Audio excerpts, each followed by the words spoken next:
Y es momento de continuar con el siguiente tema para hoy. Hemos preparado otra noticia que estaba dando mucho de qué hablar, especialmente cuando nosotros producimos el programa en medio de la semana.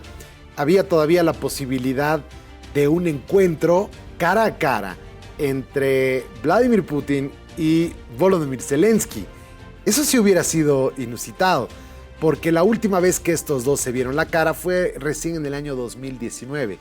Llevan 6 años sin verse las caras y obviamente un encuentro entre ambos probablemente hubiera podido lograr grandes avances. No es la primera vez, sin embargo, que Rusia y Ucrania sí se encuentran en una mesa de diálogo. Sucedió el año 2022 en Turquía, en este mismo lugar. Turquía parece llevar una relación diplomática muy interesante, tanto con Ucrania como con Rusia, y ya ha sido protagonista en un par de ocasiones para ser la mediadora en este tema, y de hecho se logró en su momento en una negociación de Turquía y de las Naciones Unidas para lograr por lo menos que las bombas no caigan en el puerto de Odessa, para poder despachar el grano ucraniano al mundo, ¿no? Recordemos que principalmente uno de los que más necesitan esos granos de trigo para el pan son gran parte de las naciones africanas que sufren de sequías constantes, especialmente los que se encuentran en el área del cinturón del Sahel, donde es absolutamente un desierto y unas sequías tremendas que impiden la producción masiva de alimentos. Entonces, claro, se logró eso que estuvo presente durante un año aproximadamente, cuando esto finalmente fue roto unilateralmente por Rusia y las cosas no llegaban nunca a un buen puerto. En un principio también de la guerra se trató de negociar entre ambas naciones, pero lo que pedía Rusia, entre varias otras cosas que se estaban hablando, era que se oficialice al ruso como idioma oficial. Algo que Zelensky en ese momento, que estaba bien envalentonado, porque claro, tenía a Joe Biden en su espalda, tenía a Alemania, Francia, toda Europa apoyándolo, se sentía pues diferente, ¿no? Ahora es un momento de negociación distinto, sabe que podría perder en cualquier momento el auspicio de Estados Unidos. Trump no está en sus espaldas, de hecho Trump está dispuesto a reprimirlo, como lo hizo duramente en la Casa Blanca, y claro, sabe que tiene que concluir con esta guerra lo antes posible, porque se le va a acabar el dinero y claro, las condiciones están muy complicadas para Ucrania. Rusia tampoco le está pasando muy bien.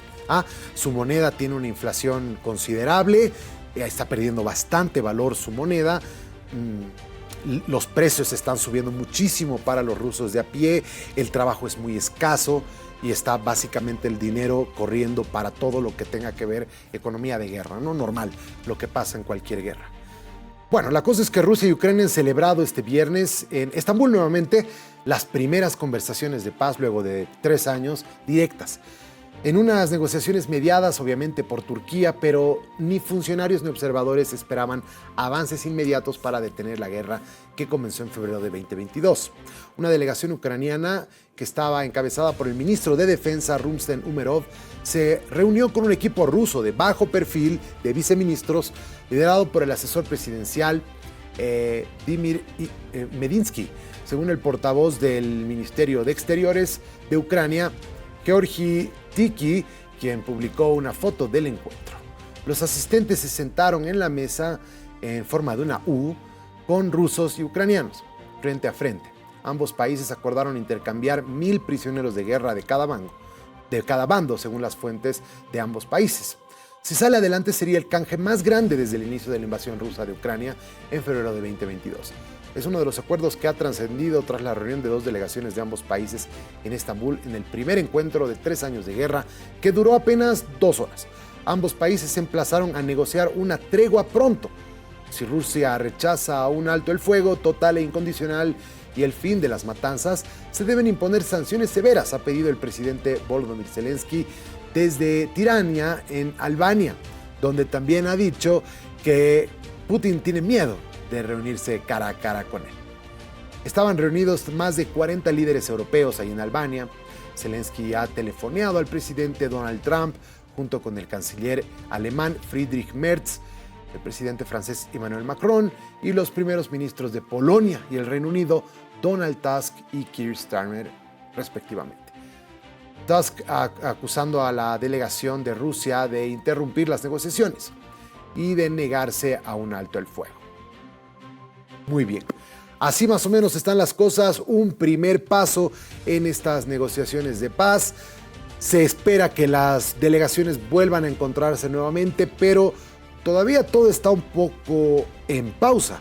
Se espera que el presidente, se esperaba que si la reunión iba a ser entre Putin y Zelensky, Trump, que está en una gira en el Golfo Pérsico, iba a hacer una pequeña escala en Turquía si valía la pena.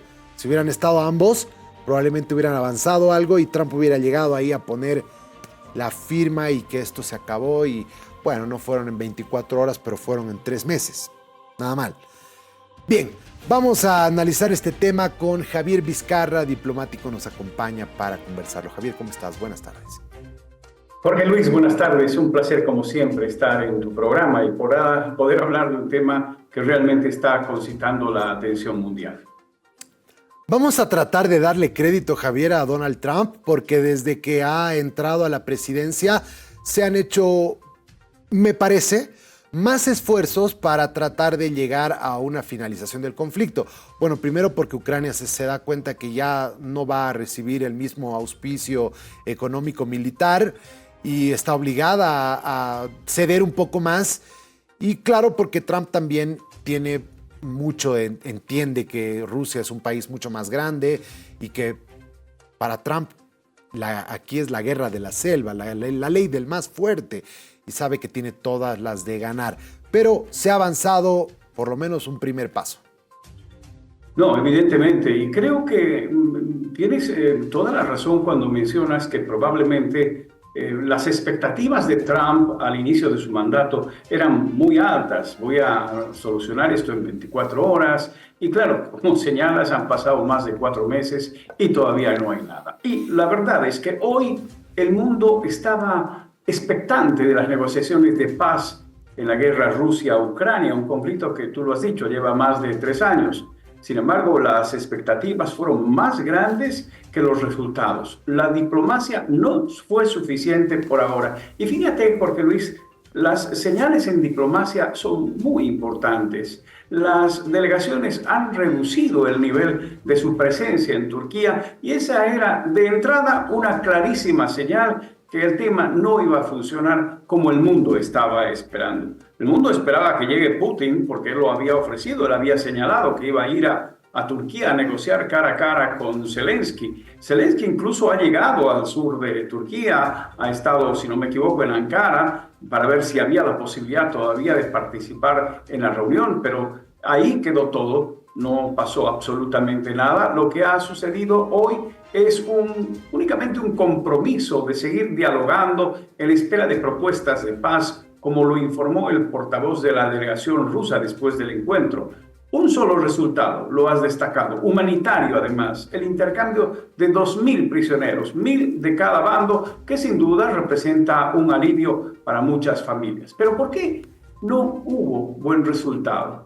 Claro, ante el enorme interés económico, geopolítico que hay detrás del conflicto. El primer tema es, como te lo he señalado, la reducción del nivel de la presencia de los negociadores. Pero obviamente los que se sentaron en la mesa no tenían la capacidad para decidir temas de soberanía trascendental para ambos. No te olvides que el Kremlin insiste en que Kiev retire sus tropas de las 4 regiones ucranianas en las que Moscú reclama la anexión tanto al este de Ucrania como al sur, y estas son Donetsk, Lugansk, Kherson e incluso Zaporizhia, y así como la península de Crimea, que ya fue anexada en 2014, pero que todavía sigue en una discusión porque Ucrania se resiste a que esa anexión de hace una década sea llevada adelante y mantenida en el tiempo. Zelensky, previamente al encuentro, ya había dicho que no reconocería como rusos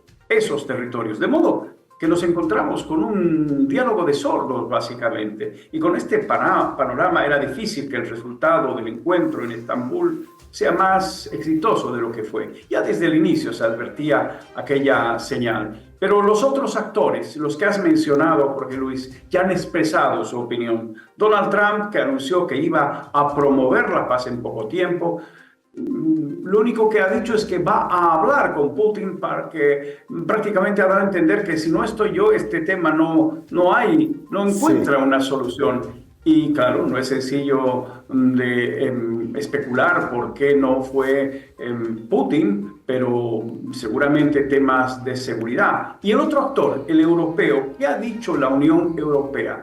La presidenta de la Comisión Europea, la señora Ursula von der Leyen, ha adelantado que se está trabajando en un nuevo y más duro paquete de sanciones, porque ha quedado claro que Moscú no quiere la paz, dice ella. Esa posición nos invita a reflexionar sobre si realmente, no sé si convendrás conmigo, Jorge Luis, que Europa no está procediendo de una manera que pueda llevarnos hacia un encuentro de paz. Aplican sanciones, insiste con armar a Ucrania y hemos visto las consecuencias y Alemania lo está soportando. Es uno de los países que más duramente ha soportado la imposibilidad más bien de acceder al petróleo ruso. Ellos se proveían de gas y claro, ya viene el invierno y el invierno es duro. Bueno, ha pasado el invierno, viene ahora el verano, tienen un poquito más de tranquilidad, aunque claro, los aires acondicionados también tienen que funcionar y el costo es altísimo para ellos. Sí, ahora pareciera un tema sencillo, ¿verdad?